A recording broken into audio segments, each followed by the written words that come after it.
Good morning everybody and welcome to another Johto Solo Run on the RetroBrown channel. Today we are doing a Stantler only run. And I'm actually quite excited for this one because out of the Gen 2 Pokemon I'd say Stantler is probably in my top 5. It's very overlooked and thanks to Gen 8 it finally got an evolution which it was desperately needing to give it weird ear. But we're talking about Stantler today. It's a normal type Pokemon, fantastic base stats at 465. And that's quite evenly spread. I mean, it's mostly put into its attack, but it's very evenly spread. And that reflects in its moveset as well. Majoritively, we get physical type attacks. And that's why that attack stat is probably that best one. It's the best thing that we need. We're going to choose... should we choose Totodile for the rival, or should we choose Chikorita? You know, we'll go with Chikorita, just because we don't get any moves that are going to be super effective against it. We're going to go with Rudolph for the nickname of Stantler, because I'm so imaginative with my nicknames. And we'll get started on with the run. So, there's not really too much to work with on the level of moveset. And we start off with just Tackle, but because of our high attack stat, that actually really works in our favour. The Chikorita is going to go down pretty easily, even with one Growl done onto us. We don't take too much damage because we've got decent bulk. And that means we can now move on to Violet City. But before we need to do that, we're going to name our rival for today. Our rival for today is going to be Hammock. Well, it's Storm Handbrake, who is one of my subscribers from the last few months. Thank you for subscribing and I hope you enjoyed this video. Let's get started on with the run. So yeah, as I was talking about, we only start off with Tackle as our first moveset.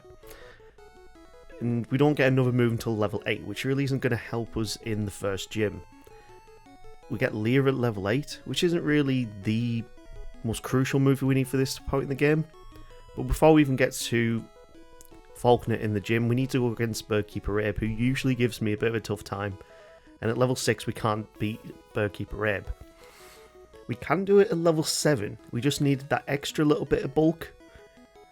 And then we can learn Leer at level 8. But it's not going to be enough to beat Falconer, I don't think. Considering he's got 2 Pokemon, level 8, I don't think we've got the attacking prowess to actually beat both his Pokemon. Gus does a ton of damage because it's got the stab bonus on it now in this generation.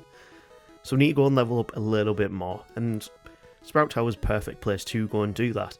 If you go against any of the Sages here, they've got level 3 Bellsprouts, which all give you around about 54 experience. Meaning you can get up a couple of levels quite comfortably. And we can move back over to Falconer. So, after we've got up a few more levels, we are now going into this battle at level 10. This Pidgey goes down to 2 tackles, and his Pidgeotto will go down to about 3 or 4 maybe. I think it's looking more like 3. But that's all we need, just a couple more levels just to get our stats up a tiny bit more, and we get the TM from Mudslap, which is going to be instrumental to get through Union Cave. Because considering there's a lot of Rock-type Pokemon, Rock-type trainers in here, Tackle would not be helping us out whatsoever, so we desperately needed Mudslap just to get through this part of the game quite comfortably. And Onix is not going to do too much against us. We can skip ahead to the Slowpoke well, and Mudslap is still here going to come into its own. But Tackle is a much better move because then we get the Stab normal type bonus on it. And we can beat the Rocket quite comfortably. And we'll go straight against the rival here. Let's see how Storm Handbrake goes against us here. We needed Mudslap just to get past the Ghastly, because Tackle would not do anything, and I don't want to deplete all of my PP just to struggle my way through this. And we're only going in this at level 15, which is quite a low level compared to a lot of my other runs. This rival is, I would consider, probably the hardest rival in the entire game, just considering he maybe don't have the best moves at this point in the game. He's got 3 Pokemon and a Razor Leaf, Bayleaf to contend with, but we get a first time win. Meaning we can now move on to Bugsy. Bugsy would be a lot easier if we had Headbutt, but we only get Headbutt in Ilex Forest and we need to beat Bugsy to be able to get it. So we're going to have to deal with this with Hypnosis, which we did get level 15, and that's a fantastic move to have in the early game. Sleep is very, very broken and it can break the Fury Cutter accumulation. So, once we've got it to sleep, we can just chip away at it using Tackle. And we are poisoned because of the previous Pokemon, but we just hang on with enough HP to get a first time win.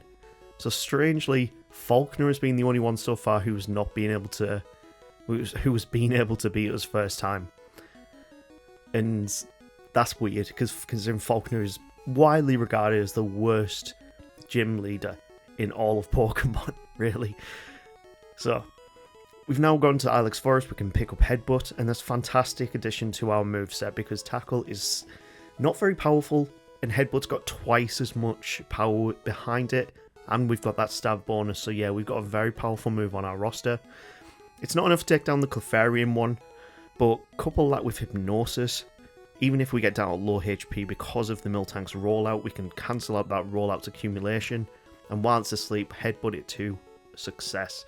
We get a first time victory against Whitney, which usually I struggle against, but Stantler is a very good Pokemon, and in Gen 2 you actually do get it quite early on in the game. You can get it just after Goldenrod.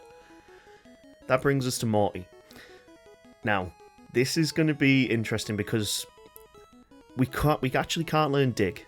Considering the ground type moves that we can get, we can't learn Dig, which makes sense because I've never seen a deer or like any type of Pokemon like this that can actually dig in the ground. So Mud Slap makes much more sense to be able to have on our moveset. The worst thing about Morty is the fact that he can use Spite, and the best move we've got to work with is Mud Slap. The other thing that we have to contend with is he actually has good AI in this generation, and that means we need to get around the Hypnosis and Dream Eaters. But when luck goes into our favour, we can get his Pokemon to sleep, we can Mud Slap them down, and the worst thing is we've only got 10 PP to work with Mud Slap, so we've got to take out 4 Pokemon with 10 uses of Mud Slap. And that's not really going to work when it comes to the Gengar, who actually is a bit more tanky than the other ones. It'll take 4 Mud Slaps on its own just to take out the Gengar. But we finally got through to the final Haunter, we've reduced the accuracy, we've put it to sleep, and now comes a bit of a annoying part of this fight. We need to now reduce all of our PP to 0, so we can actually use Struggle to finish off Morty. And this will take a little while, but that actually becomes a lot quicker because the Haunter uses Spite on us, meaning we can get rid of our PP very, very quickly, we can keep it asleep, and whenever it wakes up, all it will do is use Spite on us for some reason. It could use Curse, but it doesn't seem to want to for some reason. I don't know if this last Haunter actually has Curse. But once we've finally got rid of all of our PP, we can struggle for the win. And we get the 4th badge and Shadow Ball, which we can't learn. Which I genuinely thought Stantler could learn Shadow Ball. It might be able to learn it in different generations, but yeah, we can't learn it in this generation, unfortunately. This brings us on to Olivine City. We now need to go over to talk to Jasmine and unlock that quest for this fight. We now need to go over to Cyanwood, and while we're on the way to Cyanwood, we are going to level up a little bit because the next gym is a fighting type gym, and normal types are not good against fighting types. It's our only weakness, fighting type moves, and yeah, it's definitely gonna hurt when we get hit by one. Thankfully, there is a lot of good trainers on the way to Cyanwood, and that means we can get a couple more levels, but before we even get to Chuck, we need to go against the Black Belt Brothers. And yeah, that's how much damage Double Kick does. What's worse about this though is the fact that you have to do these fights back to back without any healing, and unfortunately the Hitmonchan gets enough hits in. But what we actually do here, instead of resetting, we take the loss, we go back to the Pokemon Center, and that gives us a chance to get through both of them and get through to Chuck. So, Chuck is going to be deadly if he gets one fighting type attacking on us. So what we need to do, Headbutt. Oh, he has full heals. I always forget that Chuck has full heals.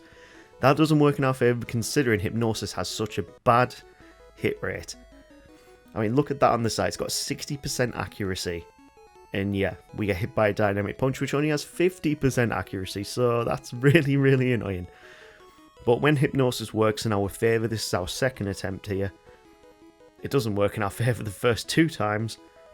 We try and keep it asleep as much as possible. He seems to only have 1 full heal, and that gives us enough chance to get 2 headbutts in and take the win. It's a good thing he's only using Dynamic Punch on the Poliwrath, because if he was using anything more accurate, it would be a much harder fight, but that's his signature move. And it's annoyingly not one that we can't use as well. It's at this point I was thinking, right, we need to prepare for Jasmine, let's go get Dig. And then I realised we actually can't learn Dig as a Stantler. And this alludes to what I was saying earlier. It makes sense that it can't learn Dig because it doesn't really have... It's got hooves, it's not really designed to dig. Anyway, we can't even learn Rock Smash, which doesn't really help us for this next fight. So instead of going over to Jasmine, we're going to go straight over to Mahogany Town. But before we go to Mahogany Town, we're going to pick up a few Great Balls because we need to catch a Goldeen. And that's going to be our Waterfall user for later in the run. We've picked up a Krabby and that's our Surf, Strength and Whirlpool user. And we're going to get on with the Rocket Side Quest, which... I'll say it pretty much every video. It's not my favourite part of the game. It's actually the least enjoyable part of Gen 2 in my opinion, but it's part of the game. And I alluded to it in a previous video. I kind of put it down to the fact that the level curve is here. They've got such low level Pokemon and it's not exactly a challenge. It's just kind of wasting your time in my opinion. But once we've completed this, we can go and take out all of the Electrode. We get up... One good thing about the Rocket Side Quest is you do get up levels pretty quickly, and in a solo run after you've done the Rocket Side Quest, you're going to be around about that early 40s mark from what most of my runs have gone from. Now we've taken care of all of the Electrode, I think it's time to go against Price, who, I don't think he's going to be too much of a problem. He is the 7th gym leader, and he only has a Seal, a Dugong, and a Piloswine. And the Piloswine's only just breaching level 30. We're at level 35. This is going to be an easy fight for us. We do get down to Orange Health, which I was surprised at. Usually they don't get too many hits in, but either way, we beat Price with not a problem whatsoever, and now we have to deal with Jasmine. And I'm not too sure how this is going to go. If we can take out the Magnemites with a Mud Slap, that might work in our favour, but we're just shy of taking them out in one with Mud Slap. It does only have 20 base power. It's not the greatest, and strangely Headbutt takes it out a lot easier. Now the Steelix is kind of scary. We need to get its accuracy down with Mud Slap, keep it asleep. And yeah, I don't even know why I've still got Sand Attack on my moveset here, really. When we can get Confuse Ray, Sand Attack will be going because at least with Mud Slap you're doing a little bit of damage. Now we've got it down on as low accuracy as we ever can get it. We just got to Headbutt and see if we can get the win. If it wakes up and uses Iron Tail, even though it's hit through -6 accuracy twice, 3 times it takes us out. Really, really annoying. But accuracy isn't as broken as it is in Gen 1. In Gen 2, it doesn't... You've still got more chance of actually hitting than like 10%. I think it goes down to around about 25% chance, even at -6. I'm not 100% sure on that. If you know what the maths is on it, please put it down in the comments below. Because I actually don't know. I haven't actually gone and researched that. But I know that accuracy in Gen 2 is definitely a lot better than Gen 1. So, wow, that Iron Tail did so much damage. The worst thing about Iron Tail as well on this Steelix is it actually can decrease your defense, and that's not a good thing when your defense is actually your worst stat at 62 base. So we need to keep it asleep, we need to keep headbutting, and we need it to miss its Iron Tails. It's a drawn out fight, but after our second attempt with 4 HP left, we get the win against Jasmine. We can't even learn Iron Tail as well. Like we do actually have a tail, but it's more like a poof ball tail than anything, actually. I think what I always liked about Stantler is the fact that it was a normal type that can learn Psychic type moves. I mean, yeah, it can learn Psychic, it can learn Hypnosis, it can learn Dream Eater. And I think the anime itself actually did give it my... there was an episode in the anime where it used Hypnosis and put some Pokemon to sleep. And I don't know, it looks like such a plain Pokemon, but it's got these little tricks that make it very unique and very viable. I'm not 100% sure how good it was in competitive, but I really enjoy Stantler. It's a fun Pokemon to use. So we're against a rival in the Underground now, and I went into this with the complete wrong strategy. We get paralyzed, we get Sonic Boomed, and we're just not gonna... yeah, the Sneasel is just gonna take us down to 1 HP, and because we can't outspeed the Meganium, we take an L there. We need to go into this, and the Magnemite is the worst thing about this fight. We've now put Return on our moveset, and it still can't take out that Golbat at full HP. Mudslap can take out Magnemite, and it's a 2-shot on the Haunter. So we're actually looking a lot stronger here, and we're not paralysed, meaning Fruit the Meganium with very good HP. We get Poison, but it's not enough to deal with, and Hambrick takes an L here. He's got 1 L against us in all of this run so far. And it wasn't at this point that I thought we would get the L. I thought we'd be back in Azalea Town. The Rocket Chief, which I think is Archer in later generations, is not a problem whatsoever. Most of his Pokemon are quite defensively weak apart from the Goffin. We take a quick win, and we can finally, after such a long time, we can head off to Blackthorn City. And before we have to deal with Blackthorn City, of course, you've got the Icy Path. And this time, unfortunately, there's going to be no shiny. I know we had it in the previous video, the first shiny that I ever found on this entire channel, or at least recorded in this channel. I've found shinies in the past when I've done runs, but that are non-recorded before I even started the channel and just doing random playthroughs. Yeah, we actually found a shiny in the last video, and it made me so happy. So, we've come up to Claire, and considering we've got Return and we've got good attack, it's actually quite an easy fight. We get the Pokemon to sleep, we use Headbutt or Return, and we take quite an easy win. Now we need to go pick up the Dragon Fang, which again is a pointless part of the game. Takes you out of the way just for 1 item, which then gives you the gym badge for. It just wastes time. Like, why was this even put in the game? Moving on to Victory Road.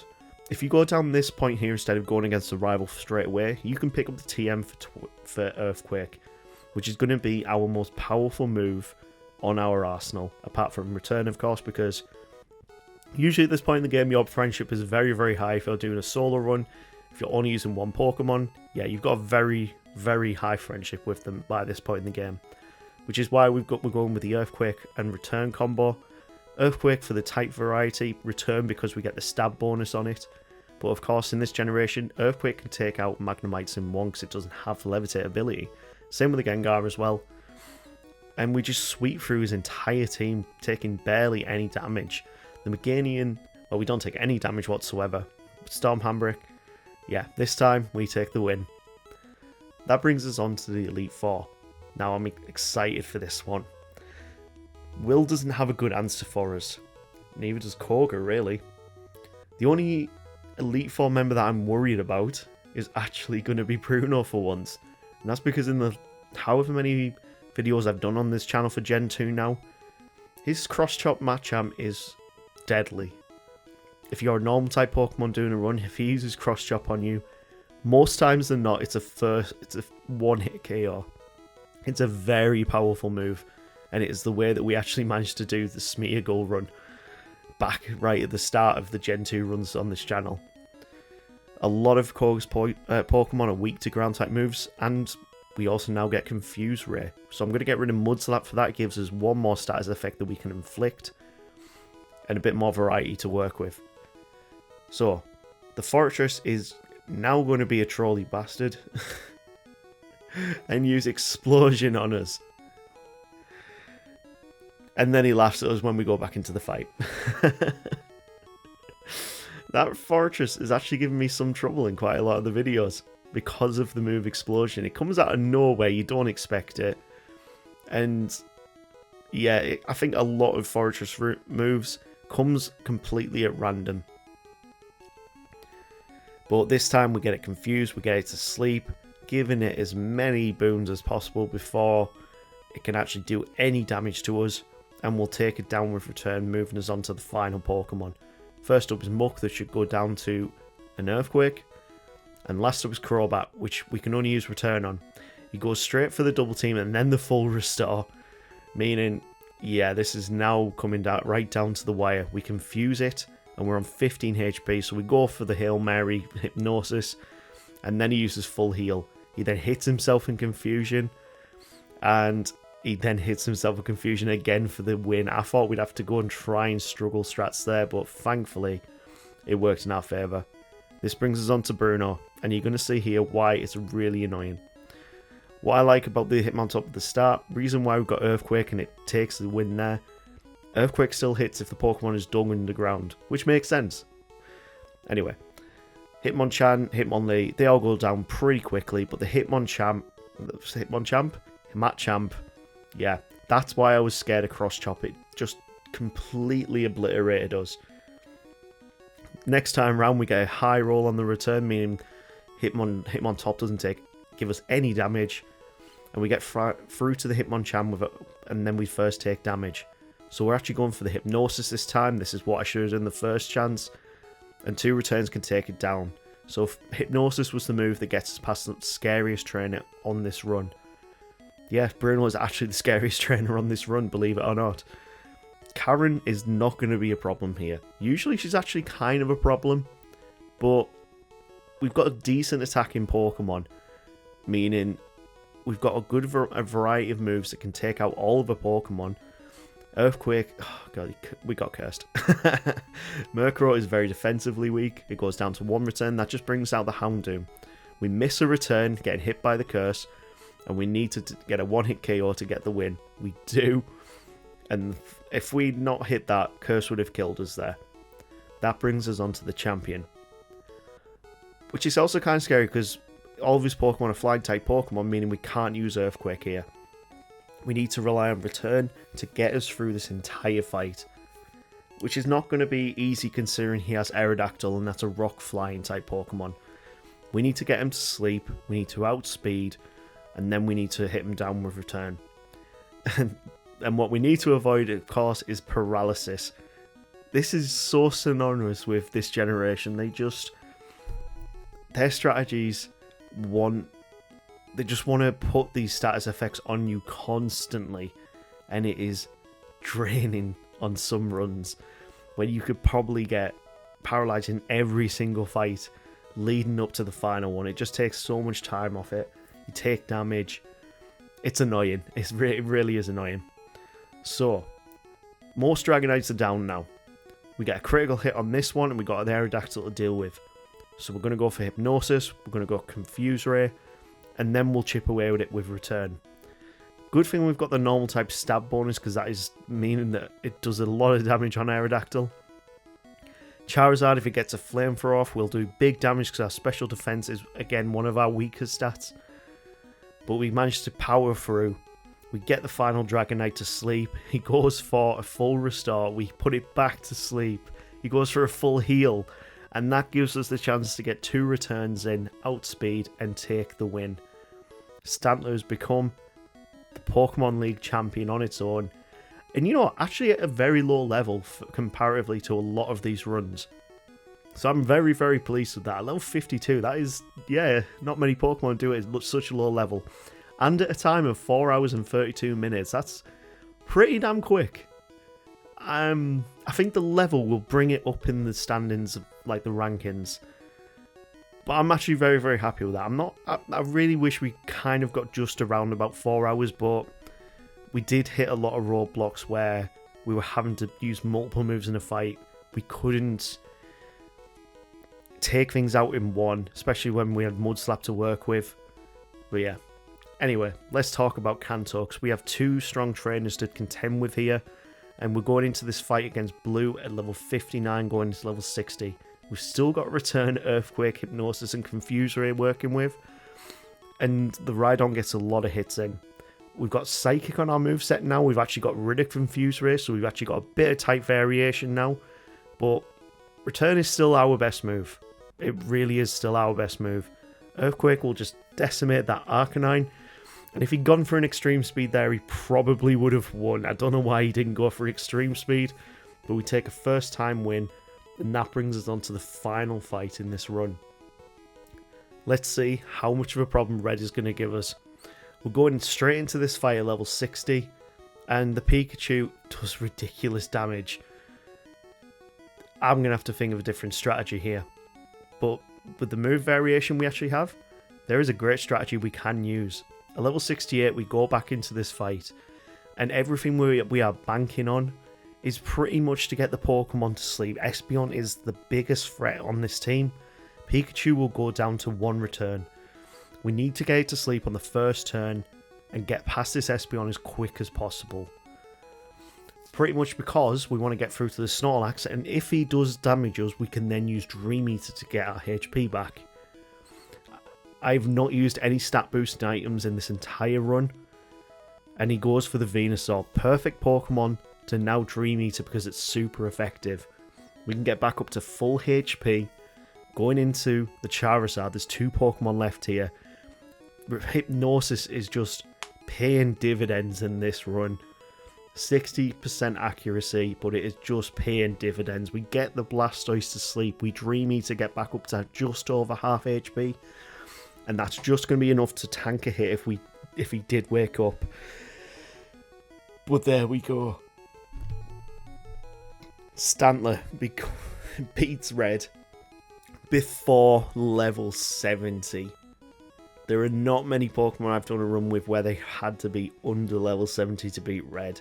This just shows how good of a Pokemon Stantler is and how underrated it is. I've enjoyed this run. Let's see what time we finished on. So we finished at level 68. With Return, Earthquake, Dream Eater and Hypnosis. Fantastic stats as well. 5 hours 47 minutes. I'm very happy with that. It took us an hour to get through Kanto and beat Red and Blue. I'm very happy with that. It's been a fun run. If you're going to do a solo run in Gen 2, this is another Pokemon that I definitely would recommend. It's very, very fun. Let's see what we get on the wheel next time. We're starting to get into some interesting Pokemon in Gen 2. I feel like we need another interesting one. Let's see what we get. First up is Teddiursa. I've been meaning to do a Teddiursa Ring run so far, but it hasn't really come up on the wheel. Next up is Croconaw. I'm not really in the mood for a Croconaw run. What are we going to have last? Last up is Hitmontop. Get in. I have done the Hitmonchan run. At some point I will do a Hitmonlee run, but you know what? I'm going to do a Hitmontop run because genuinely I've never used it before. If you got here, thank you for subscribing, you legends, and we'll see you next week. Take care.